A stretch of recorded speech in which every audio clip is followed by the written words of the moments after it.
What's up, YouTube? Jeff back again, dopetechdaily.com.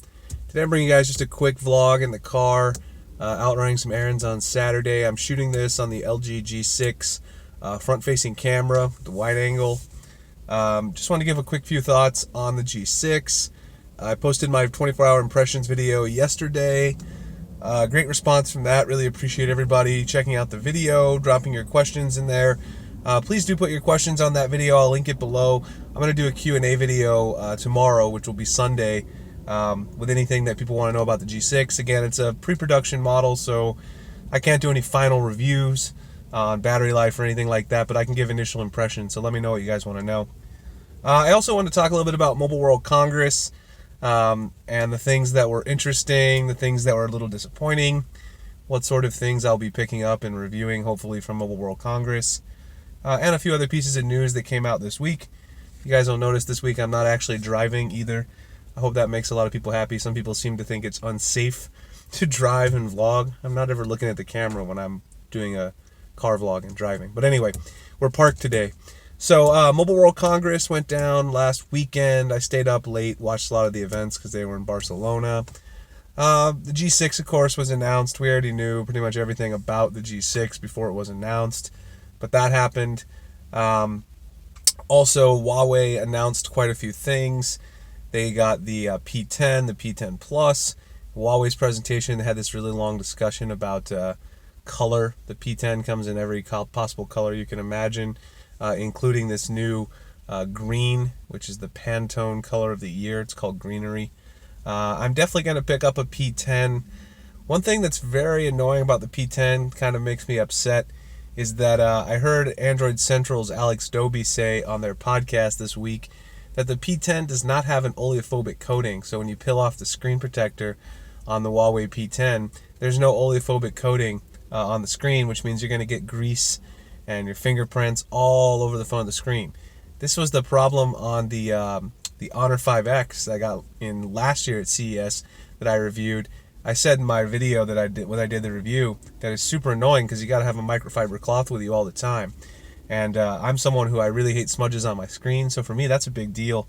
That's almost a even bigger deal than the fact that LG decided to use Gorilla Glass 3 on the G6, which I don't appreciate either, but it does have an oleophobic coating. Otherwise, the P10 looks pretty solid. It's mainly a Mate 9 shrunk down to a smaller form factor. Still got a full HD display on the smaller P10. You got the QHD display there on the P10 Plus. Apparently neither of them have the oleophobic coating, though. They do have this diamond cut technology back, which is supposed to give you a nice smooth feeling to the back and also resist fingerprints and such, unlike the glass back and the jet black from the Apple iPhone 7 Plus. Of course, I don't understand why they emphasize that you're going to reduce fingerprints on the back of the phone when now there's no oleophobic coating. You're going to get fingerprints all over the front. So that is making sense to me. It's an interesting phone, though. I'll probably pick one up, import one from eBay. It's not coming to the US. It's a pretty expensive phone, but I did like the P10. I did like the P9. I actually just sold my P9 on Swappa this past week. But I had that phone for about a year, and I used it off and on. I like that phone quite a bit. They also announced the Huawei Watch 2, which I think was the biggest disappointment of Mobile World Congress. It doesn't make any sense to me whatsoever. The Huawei Watch 2 is a new, sportier looking watch. Everybody liked the first Huawei Watch, and it was a fashion-forward, sort of svelte Android Wear watch. And I think that and the Moto 360 were the two most popular, and Huawei decided to just blow everything up, change the design language completely, change the user base they were serving. And I think the watch looks awful. The bezels are chunky. The watch is thick. It's got all sorts of weird design decisions. It does have, in the sport model, classic combo of LTE and NFC so that you can get those things just like you can on the Watch Sport, which I'm still using. But I can almost guarantee you the battery life is still going to suck. The screen is not very large. It's definitely not a good-looking watch. It's just a very confusing mess. They did release a classic version in addition to the Sport, but it really doesn't look much better, and it doesn't look nearly as refined as the original Huawei watch. So I don't know if I want to pick one up. I kind of do because I review all the Android Wear watches, but from what I've seen from David Ruddick over at Android Police and a couple other people who are in Barcelona, it looks like trash. It looks even worse than the LG Watch Sport, which is really bad because this watch has terrible battery life. As an LT watch, I was hoping to get something a little bit better. For now, I think the Gear S3 Frontier is your best bet if you want a smartwatch and you're using Android. Sony, they announced some phones. It's really funny. Sony announced the XE Premium. It's going to have the Snapdragon 835, which of course HTC couldn't put in the U Ultra, LG couldn't put in the G6 because Samsung is making the 835 and they're holding all those for the S8. But it's funny because Sony announced the phone, but then it's not coming until May or June. So if you announce a phone in February and it's not coming till June, is that really the launch of the phone? I would argue no. No one's going to remember the XE Premium.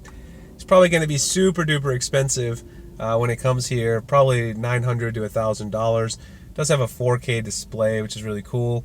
Some amazing slow-mo on the camera. A ton of great features, and yeah, I'll try to pick one up when it comes out. But by the time it comes out, the average US consumer is going to have forgotten all about this phone.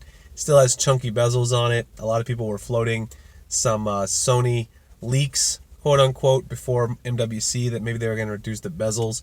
That did not happen, so they did not reduce the bezels on the XE Premium. They're also releasing a XES, which is a follow-up to the XE. Nothing really amazing about this particular phone. Couple of new features, but it's going to cost $700 in the US. It'll be out next month, but no Snapdragon 835.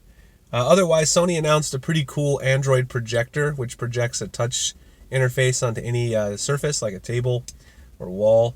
But it's like $1,500 and it only has an hour battery life. I'd love to get one to review when it comes out later this year, but I don't know that I have a purpose for it, and hard to spend $1,500 if I'm never going to use it. We'll see though. It's definitely one of the more interesting things that came out of MWC. BlackBerry, they announced the KeyOne. I don't like the name. I think it's stupid. I said that over on Twitter. They should go with their code names. Their code names are always better. Mercury was a good name for the phone. Definitely going to pick up this phone because I kind of like the Priv, even though I know a lot of people didn't. The physical keyboard is nice. If you have multiple phones, I wouldn't use a physical keyboard as my everyday phone. However, since I have other phones, I can use that as primarily a work phone for just banging out emails or if I need to type a long text to someone. And it is nice to have a physical keyboard. I like the BlackBerry keyboards. It looks like they made a refined phone that has Android and is true to the BlackBerry heritage a little bit more than the Priv. So even though they might not woo as many Android fans, there were a lot of BlackBerry fans who did not like the Priv. I think those people will be happier with this phone, and they kind of have to come along to something because BlackBerry as an OS, I know some people might disagree with this, BlackBerry as an OS in terms of overall apps and usability, at least in an everyday sense, not in a work sense, is kind of dying. So definitely going to get the KeyOne in-house to review. What else? What else we have? Motorola, they announced the G5, G5 Plus. G5 Plus coming to the US. I don't know why they went with this premium construction for a cheap phone, but the specs still look nice. I just think they took away some of the things that gave the Motorola G series its individuality. Now it's just another mid-range phone. It does have decent specs. You know, you can get 4 gigabytes of RAM, up to 4 gigabytes of RAM, 64 gigs of storage in the US version, the G5 Plus. I will pick up one to review because it's probably only going to be about $299, I'm guessing, for the higher model. So I'll pick one up to those to review. Let's see. So we get Huawei, LG, Sony, BlackBerry, Motorola. And Samsung did the Tab S3. I'll probably get one of those just because I like to have one Android tablet. Right now I'm using the Tab A with the S Pen.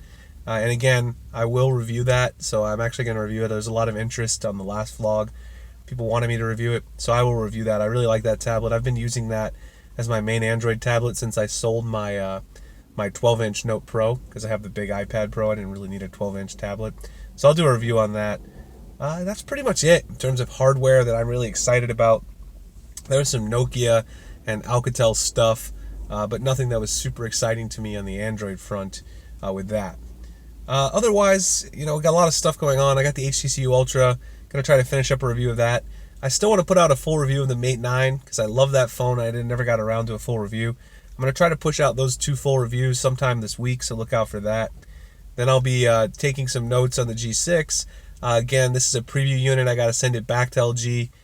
Next week, they'll send me a full review unit once it's ready. Hopefully, we're going to get some release date info for the G6. The U Ultra should start shipping in the US, so maybe more people will be interested in that. And then, of course, Galaxy S8, S8 Plus on March 29th. We're going to have that announcement, hopefully the release in the next month. Then everything's going to go kind of quick. We got Google I/O in May, a lot of stuff coming up. I hope we see some people release more Android Wear watches because the ones that are out there right now for Android Wear 2.0 kind of suck. That's the other thing I need to do is post a full review on the G Watch, the LG Watch Sport. But again, this thing, it's decent for the software because I like Android Wear 2.0, but the battery life is just awful. Otherwise, that's pretty much it for MWC. Let me know what you guys think. If you have any G6 questions, drop them in the comments below, and I'll try to answer them in the Q&A video. If there's anything in particular you guys saw at MWC that you want me to pick up, you want me to review, let me know. I got a ton of stuff coming on the channel. This is the busy season for Android, so a lot of reviews and such coming up. I appreciate you guys checking out the video. Find me at dopetechdaily.com, Google+, Twitter, Instagram, the links in the description. I'm going to go run some errands and get out of here. I'll see you guys in the next one. Later.